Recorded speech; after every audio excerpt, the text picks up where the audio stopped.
கிருஷ்ணகிரி மாவட்ட ஆட்சியர் அலுவலகத்தில் நடைபெற்ற விவசாயிகள் குறைதீர்க்கும் கூட்டத்தில் விவசாயிகள் பெற்ற கடன் முழுவதும் தள்ளுபடி செய்ய இடைக்கால பட்ஜெட்டில் எந்த அறிவிப்பும் இல்லை என விவசாயிகள் வெளிநடப்பு செய்தனர். கிருஷ்ணகிரி மாவட்ட ஆட்சியர் அலுவலகத்தில் விவசாயிகள் குறைதீர்க்கும் கூட்டம் நடைபெற்றது.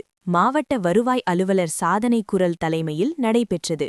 இக்கூட்டத்திற்கு வேளாண்மை இணை இயக்குநர் காளிமுத்து மற்றும் தமிழக விவசாய சங்கத்தின் மாநில தலைவர் ராமகவுண்டை, மாநில துணை செயலாளர் கோணப்பன், மாநில துணைத் தலைவர் முருகன் உள்ளிட்ட ஏராளமான விவசாயிகள் கலந்து கொண்டனர். மேலும் இந்த கூட்டத்தில் விவசாய பயிர்களை நாசம் செய்யும் காட்டுப்பன்றி, யானை மற்றும் மயில்களை கட்டுப்படுத்த வேண்டும், விவசாயிகளுக்கு இலவச மின்சாரம் வழங்கப்பட வேண்டும், விவசாயிகளுக்கு குறைந்தபட்ச ஆதார விலையை நடைமுறைப்படுத்தப்பட வேண்டும், விவசாயிகளுக்கு உண்டான மானியத்தை தொடர்ந்து நடைமுறைப்படுத்தப்பட வேண்டும், விவசாயிகளின் நியாயமான கோரிக்கைகளை வலியுறுத்தி நடத்தப்படும் போராட்டங்களை தடுக்கக்கூடாது உள்ளிட்ட பல்வேறு கோரிக்கைகளை விவசாயிகள் முன்வைத்தனர். இதனைத் தொடர்ந்து தமிழக விவசாயிகள் சங்கத்தின் மாநில துணை செயலாளர் கோணப்பன் தலைமையில் விவசாயிகள் தமிழக அரசின் இடைக்கால பட்ஜெட்டில் விவசாயிகளுக்கான எந்த அறிவிப்புகளும் அறிவிக்கப்படாததைக் கண்டித்து விவசாயிகள் குறைதீர்க்கும் கூட்டத்திலிருந்து வெளிநடப்பு செய்தனர்.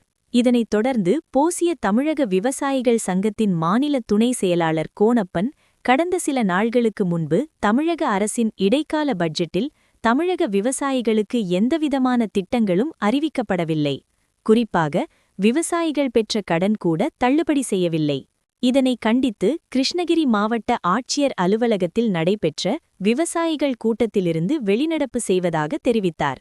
அப்போது தமிழக விவசாய சங்கத்தின் மாநில துணைத் தலைவர் முருகன், மாவட்ட தலைவர் ராஜா, மாவட்ட செயலாளர் சீனிவாசன், தொழில்நுட்ப மாவட்ட செயலாளர் கிருஷ்ணன், மாவட்ட செயலாளர்கள் சிவகுமார் ஆல்பெட்ராஜ், ராமன் உள்ளிட்ட பலர் உடனிருந்தனர். விவசாயிகள் குறைதீர் கூட்டத்தை அனைத்து விவசாயிகளும் ஒருமனதாக மாநில அரசு தாக்கல் செய்த விவசாயிகள் பட்ஜெட்டில் ஏமாற்றத்தை அளிக்கிறது. விவசாயிகளுக்கான பிரதான கோரிக்கைகளான கடன் தள்ளுபடி, கூட்டுறவு கடன் தள்ளுபடி மற்றும் மானிய வகையிலான திட்டங்கள் எதுவும் முறையான வகையில் நடைபெறவில்லை. அதனால் தமிழக விவசாயிகள் சங்கம் மற்றும் தமிழக விவசாயிகள் பாதுகாப்பு சங்கம் மற்றும் இதர சங்கத்தினர், முக்கிய நிர்வாகிகள் அனைவரும் இன்று நடைபெற்ற விவசாயிகள் குறைதீர் கூட்டத்தை ஒருமனதாக புறக்கணிக்கிறோம். நன்றி.